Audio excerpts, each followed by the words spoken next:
কি অবস্থা? ঢাকাতে আসলাম বন্ধু, তোরা তো যাইতে পারবি না। কি অবস্থা তোদের?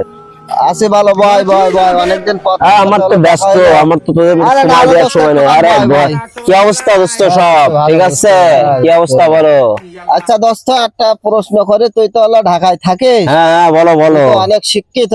হ্যাঁ, আমি তো শুনি তোর ডিগ্রি তো বিশাল ডিগ্রি সুনাম। কমপ্লিট করে আসলাম ঢাকাতে শুনি এখন।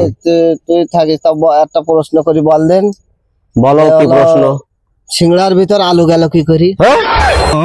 আরে দোস্ত ওইসব বাদ দেন দিন। আচ্ছা দোস্ত, তুমি কও দিনই যে প্লেন আকারটি কিভাবে ওড়ে? এটাও তো কথা, পেলে না কাটলে কিভাবে ওড়ে? পেলে না কাটলে ওড়ে, সিস্টেম আছে, সিস্টেম আছে তাই ওড়ে।